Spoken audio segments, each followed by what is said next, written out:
some generally older generations will think if you say, "Oh, I work at a car wash," they'll say, what's wrong with you?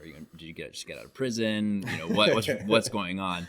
To now shifting to a younger generation that understands that working at a car wash is really cool, and it's a great way to grow leadership skills.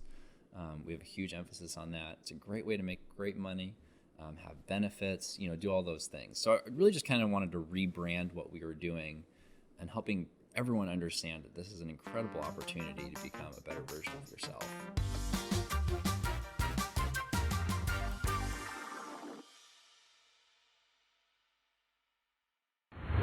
Welcome to the Modern Car Wash Podcast. I'm your host, Dan St. Jacques. Today's guest is John Michael Fery, owner and operator of BlueBird Car Wash.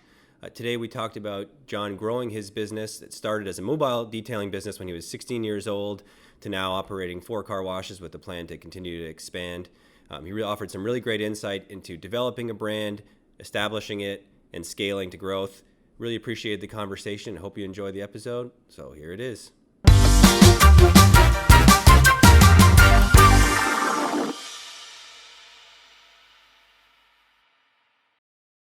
John Michael Fery, thank you for joining the Modern Car Wash Podcast. Welcome. Thank you. Thank you for having me. This is the first trip to the area for you? First trip to the offices here, right? This is the first time to your guys' new office. It's absolutely beautiful. You guys did a great job. What else is on the itinerary for the trip here?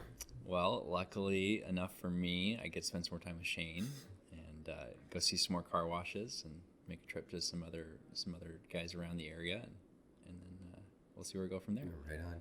So I think just to get started, obviously a great place to start is if you could just give us a sense of your background in the car wash industry and how you got to where you are now. I talked about this last time. We had Walt Hartle on, who's our director of training, and he's been in every car wash position imaginable. And he's one of those people where it seems like the guests on this show kind of fall into 2 categories, where one is people who are born with, as Walt would say, with soap in their blood and end up going through the car wash industry that way. And 2, people who don't necessarily expect it, but start or fall into the industry and then just never leave. So I think you probably are closer to in the second one where you've started. I'll let you kind of cover that, but I think, you've been around the industry for a long time, even though, considering the other guests we've had, no disrespect to them, but definitely younger than the other people that we've had on. I'll let you go ahead and just cover your background. I continue to get the mid-tier version of this, of my story is, so in high school, I wanted a summer job. I could work Monday through Friday. It's kind of hard to do as a 16-year-old. Sure. I'd also just coming from a leadership development training kind of a week, talking about entrepreneurialism and all this stuff. So I was pretty jacked up and wanting to kind of do my own thing. And so I didn't really know what to do. And I said, well, I like to clean cars, so maybe I'll just do that. So I literally started with a bucket, and I borrowed my dad's pressure washer. And I knew a lawyer at the time, so I traded out cleaning his car to help me start an LLC and a website and doing all those things or what have you. And what kind of started out as a joke of a summer job turned into something I really enjoy. And so the next summer, because I was so busy, I hired my little brother, who was about, I think he was 11 at the time. I think statute of limitations are up, so I'm on the labor board. I don't really know that I paid him, but we got really busy. So the next summer, we hired more. And then more kids and more, and every summer we just kept hiring more and more, and kind of the mobile detailing thing kind of grew. I'd always planned on being a real estate developer. My dad's a real estate developer, and has been for 30 years. And I was like, this is what I'm going to do. So I went to school in Denver, got a double in finance and real estate, interned for a real estate investment bank in Denver. And then in the summers, I interned with my dad. And then my brother ran the detailing crews. When I got out of college, I was like, hey, the car washing thing is behind me now, right? I'm going to be a real estate developer. Turns out I just met my wife in Denver, or soon-to-be wife at that point, and I was like, I need to stay in Denver and figure this whole thing out. My dad was Silent Partners and developers with a car wash model in Idaho, and they had just sold to Mister. And I wanted to stay in Denver, so I was like, hey, what if we brought, the car wash game to Denver? There's a couple operators here, but not a whole lot.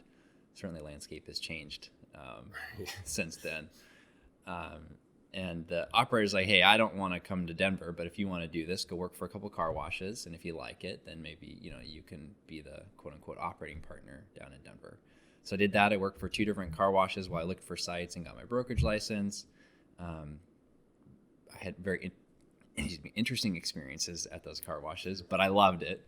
And so I found the site that we have in Denver, managed all the entitlements and developments with my dad's development company, and then helped install all the equipment, and then been running it since. And then after that, I got the car wash bug. And that was in 2016. We opened the first one, and then in 2022 we'll open up number 5. And so this year, how many you put in this year alone? We just opened up. We basically been since 2019. We opened one, 2020, 2021, and then starting next year, hopefully we'll start to accelerate that a little bit more than one a year. And the mobile detailing crews, those are behind you now. Those are done. That was done when I finished college. It was kind of a good time to say goodbye. I think my brother did it for one more summer. The fun part about that story, which I failed to mention, is now my brother is my vice president of operations. So he went to school, worked for a contractor for a while, and then has since rejoined me. So we get to work together again. How big was that crew by the time that you gave that up? Oh, it was, I think 6 or so. So just kind of fluctuated with all that. It's interesting, it's one of those things where anytime you hear entrepreneurs talking about their experiences, it always starts at an age like that, teenagers or younger, where they're shoveling driveways or whatever it is, doing something where they find it, and then it leads to other things. And I think, I don't know what that is, but people who are, I don't know if it's ingrained in you from the start, if you're born with something like that, but clearly for you, as soon as you started doing that way, you were ready to work for yourself, and it seemed like that was the only avenue for you at that point, I would say. Yeah, I think it's an interesting thing. I've talked to a lot of people who've shared similar stories. I know for me, so I'm actually extremely dyslexic, and I really struggled in school. I mean, that's the school system generally aren't made for people like me, and my brother actually, and my dad, and my grandpa. So I always wanted to be different, but I also knew that I kind of had to do my own thing to make things work. That's how I went through school, right? I just had to reteach myself and do all those things. And being my own employer, if you will, was kind of my opportunity to write the rules and the structure in an environment in which I knew I could succeed. And then from there, obviously, there's a lot of fun things and hard things that come along with that I've really enjoyed. So it's worked out. Now, you talked about working in the car washes, which I think is, I would assume you would say, was a pretty valuable experience for you, even though, like you said, I'm sure interesting is a good way to put it. But how valuable experience was that for you to actually be on the inside of it and operating it, as working in there? Yeah, I think, it's one of the best pieces of advice that I was given, and I was lucky to have a lot of really incredible mentors when I started. And that was just that if you really want to do this, go see for yourself what it's like. That's one piece of advice I've actually passed along to a lot of people in the space, and then in other environments too. People want to do their own thing. I said, if you really want to do this, it's a big investment. Whether you're getting into the car wash space or any other business, you need to go figure it out if you like it. You got to be an employee and really understand what it's like from the ground floor. And that model is really what we've taken in BlueBird as well, is if you want to be a general manager, even if I hire you off the street, you start as a very base level employee. You get paid a general manager wage, but you got to prove that you can get through all of it. And I think that level of humility and dedication to your team builds a lot for you as a person and for your team as well. I think that's been really interesting to see that happen. It's probably important too to move people. I mean, when you're moving people internally, I'm guessing that when they're moving through positions, it's the same kind of thing, that you'd probably rather hire people internally who are familiar with your culture and your processes and all those sort of things. 100%. I know my recruiter has been working her rear end off so that we can have an internal bench. She says, I want you to be able to say, hey, your job is just to promote people inside the company. You don't have to hire any more people outside. That's challenging in today's labor market, but we're getting close. And so just to touch on that a little bit, how has that kind of shifted for you? I mean, I guess really like anywhere else in the country, but over the last sort of 18 months, how have you seen that change? And obviously, as you're adding locations, now you're staffing for growth, so you're probably coming across those challenges too. I'm very proud of the career I've had and all the different things that I can do. I can weld, I can solder, I can, handle some IT things and a lot of people things. But man, I am so glad I'm not a recruiter. Our recruiter, I mean, God, I don't think there's enough things in the world we could say about having that position in this challenging environment. It's been really interesting to watch, the different markets that we're in. the unemployment benefits have had a lot more of a play in our applicant pool than I had anticipated. I really didn't think that, added benefits here or taking benefits early would really have much of a play, but it really has done a lot. So that's been really interesting. And two, it's been really nice to see, we have such a really big focus on culture. We measure our culture quarterly. We do a lot of things to make sure that our people are happy, and even if they do leave, they can only say wonderful things about us. You can't please everyone, but for the most part, we've been really proud of that.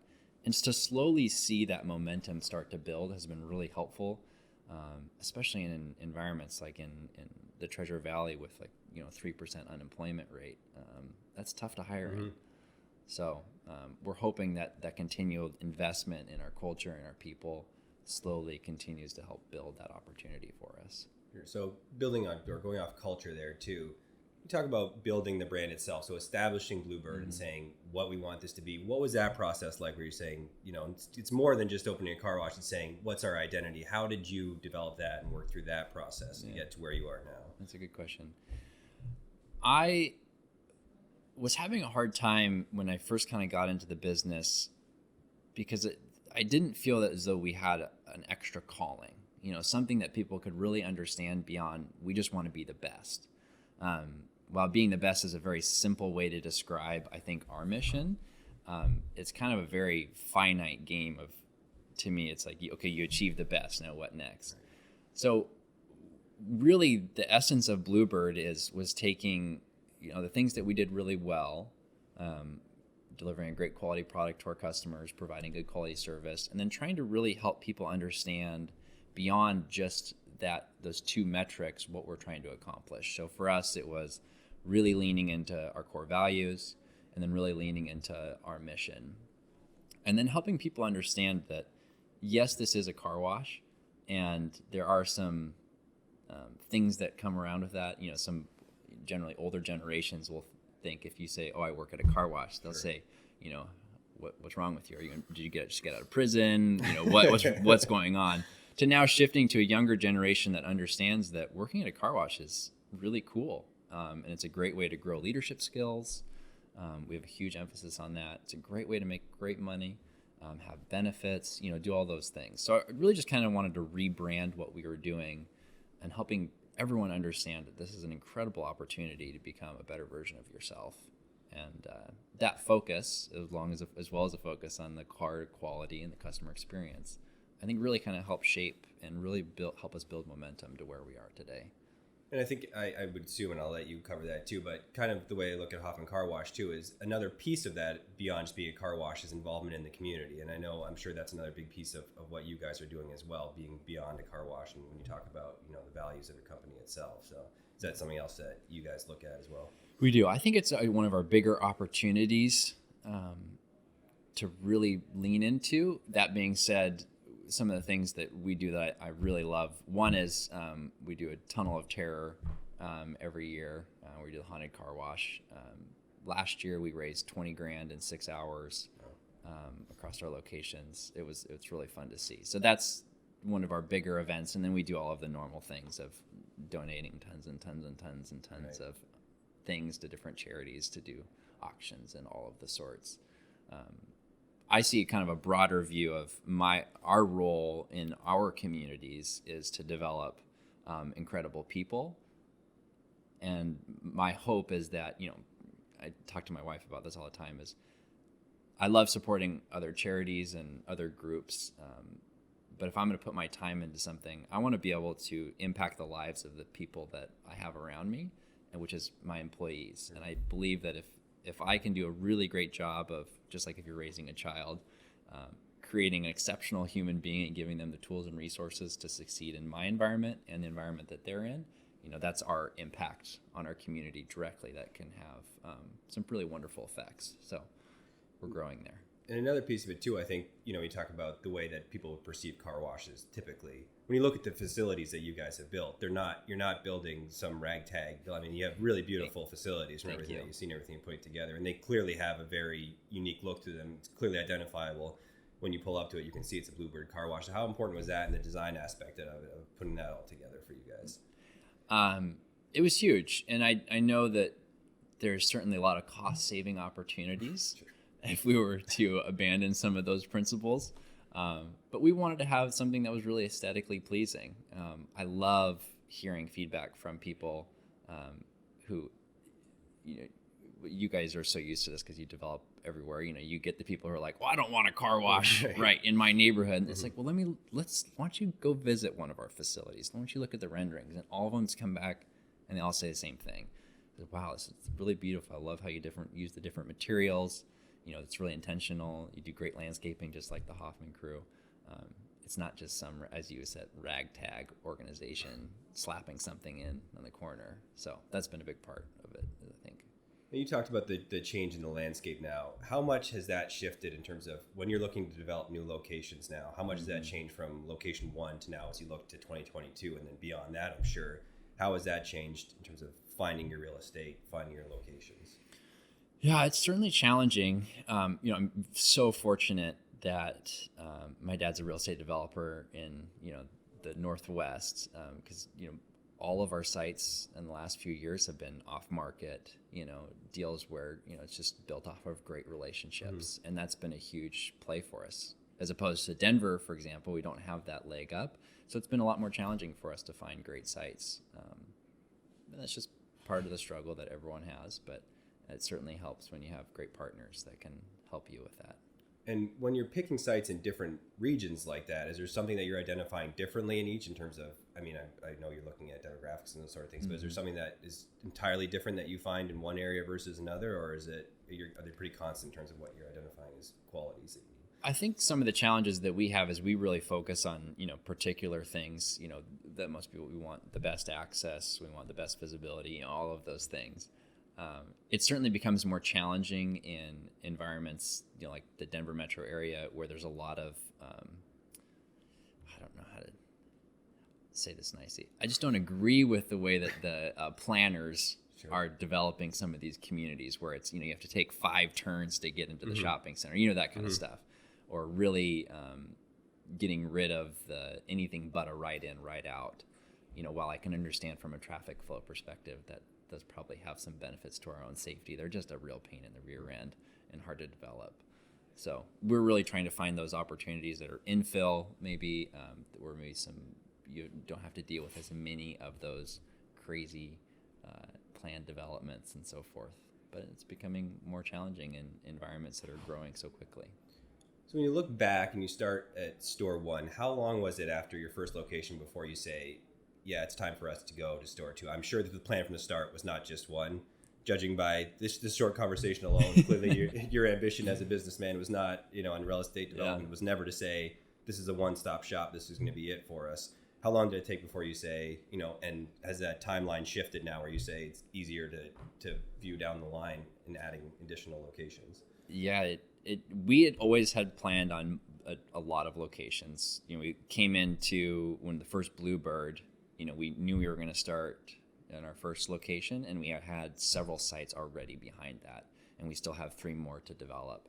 So, it's such a long lead time in between them that we knew we needed, to get things started early. That being said, our organization has grown so vastly that now we're to a point where we can handle more than one.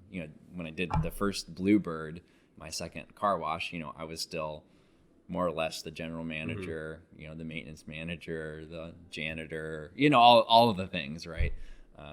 And now we've grown to a point where we have such an incredible group of people that we're ready and we're stacked and ready to go to develop multiple at once, which has been a dream of ours for a long time. So when you're looking at staffing for growth, when you're thinking about scaling the business initially, how much of it was reactionary and how much of it is anticipatory? Because I know you can't put in a full staff of 50 people right away saying we have ambitions of growing to that point. You kind of have to be, I guess, an incremental and sort of smart about the way you make those decisions. So how did that all pan out for you when you were looking to grow internally? Definitely, in some regards, wish we would have done things a little bit sooner. That being said, the way I've always kind of operated is I have to physically do the role to understand it. It's just I'm a slow learner, right? And I really want to make sure that I understand everything that's needed, create the systems and processes, and then kind of hand off. So that's what we did when I opened the first site in Denver. I was the as I kind of point out, I was the general manager, the manager, maintenance manager, office manager, HR, all the things, right? And then slowly we just kind of keep handing off those things to those people. Now we're to a point where we have a lot of awesome people who have the great forethought and understanding of where we need to go, that they're kind of helping guiding some of those things. That being said, I always believe in our ability to take from our bench and grow. There are some positions you just can't do that in, so you have to hire from the outside, and that's been a new challenge for us on learning how to incorporate vast experience into these new roles.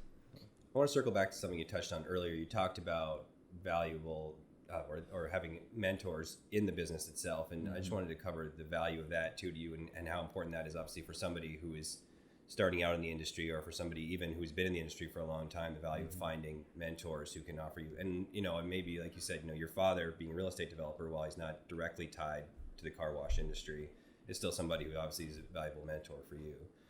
Absolutely. Whether it's car wash or not, we all need someone to kind of check us, but also provide some of that inspiration. I've been really lucky to have some great mentors, in the business, out of the business, such as, my father and the development company. And then I've tried to join as many business groups that I can. I'm a very quietly competitive person. And so it's really helpful for me to see what other people are achieving and accomplishing and how they're getting there. And I think that if we don't close our minds and our vision to, okay, this is how we do these things in this particular industry, and kind of open ourselves up to what the world is doing, I think it really lends us to be able to develop this industry into something unlike anything else. And it is, it's a pretty unique industry. I know I've gone to a couple of shows now, and you see that kind of camaraderie that exists there. And it's, like you said, quietly competitive, which is not the case for all operators, but there's always that element of competition. But at the same time, there's really a lot of camaraderie, I would say, between operators, and people are willing to idea share and those sort of things, which I think is probably unique from most industries.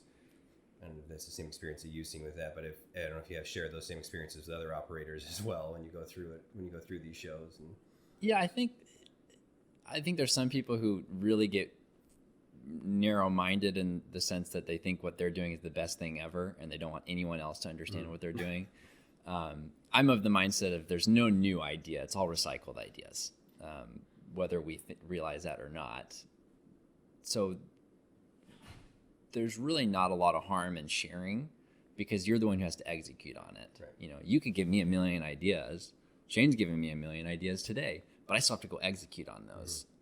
And there's the magic in that. And that's what's so wonderful and exciting about being an operator, is you get to make those decisions on all of those little things to decide how you want to do it. So if we can all help each other, I think there's a great opportunity for us to take this industry to the next level, and each one of our own operations to the next level. Now, each of your operations that you have now, you're all running express exteriors, right? All Correct. Free vax at all locations? Correct. Is that the same thing? You've been around the industry for a while now. I assume for you, your plans would be to keep that way. Is that something you see for the industry itself as well, kind of staying on that express exterior model? I know, touching with the thing about employment and labor and issues. There is such an opportunity, I think, to really do an amazing job at the full service game. It's tough. I worked at a full service. That was one of the first car washes I worked at. And then having the detail background, such hard work. It is such hard work. And to manage it, the process. Everyone really likes the express exterior. The customers do. And from an operator's perspective, It's so much easier than the full service. I could see some of that kind of inching its way back. But again, in environments where you have 3% unemployment, it's already tough enough to do an express model, but then to try and operate a full service is even more challenging. Now, obviously, a big piece of managing that labor too is automation, managing equipment. So how has that changed for you in terms of the way you're equipping your tunnels, the way you're thinking about automating these processes, so it takes some of that issue out of it, on that side, on the labor side? I love automation so much, and we probably spend too much money every year trying to chase and find those things to create that automation. The way I look at it is I want to do everything in my power to make sure my employees don't have to spend any energy on anything but chasing our vision, living our values, and delivering an experience to our customers unlike anything else. So if we can remove all those roadblocks that technology can help us with, then I am so for it, and we're going to keep investing there as much as we can. But it's challenging in a world where the factors are always changing and new things are coming up. It's certainly a challenging thing, but I know you guys know that from Hoffman and Innovate It. You guys are always chasing the next best and awesome thing. You guys do an incredible job of doing those things. So if you look back now, you get to talk to yourself, give yourself one piece of advice back then, starting Car Wash One. What is it now that you see, as you go look to build forward that maybe you didn't realize when you were establishing that first wash, looking to start scaling? Well, a couple things. The skill of delegation that's a tough one to learn. Hindsight's always 20/20. So that would be number one, is delegation. You got to learn how to delegate, and if you can, and empower the people around you, your ability to succeed is going to be incredible. You still have to get your hands dirty, because I've certainly seen the other side of operators where they don't get involved, and I think they learn some very punishing lessons quickly. So delegation is one. Two is time is of the essence, and it's been amazing to see what's happened in the industry in the last couple years, 2 years especially. Had I known that, I probably would have had a higher sense of urgency in the beginning, but hindsight's 20/20. So anything you miss about actually working in the wash daily, in and out? Oh my God. I love working at the wash. I have terrible ADD, and so the car wash environment is just phenomenal for me. I can, if I get bored, I can go tinker and build something, or, there's never ending work on timing and all that. But the biggest thing is I just love being with the people. And sometimes when I'm not having a great day, I get out of the office and then I go serve some customers. You can't not have an awesome day after serving customers for 5-10 minutes and enjoying how happy they are to be at the wash. It always turns every day around for me. So we got ICA coming up in November. You're going to be attending that show. Is that in the books for you? I would really love to. I'm planning on it, given all the worldly forces that we have going on. Right. That aside, I will certainly be It's there. on the agenda. So. Yes. Great. Well, I think that's all I have for you today, but I really appreciate the time, really appreciate the conversation. Hope you enjoy the rest of your trip, and safe travels home. Well, thank you for having me. I really appreciate it. Well, that's it for today's show. Thanks again to John Michael Fery for joining us. As always, you can find Innovate It at innovateitcarwash.com, and you can find the Modern Car Wash Podcast wherever you get your podcasts. Thanks for joining. We'll see you next time.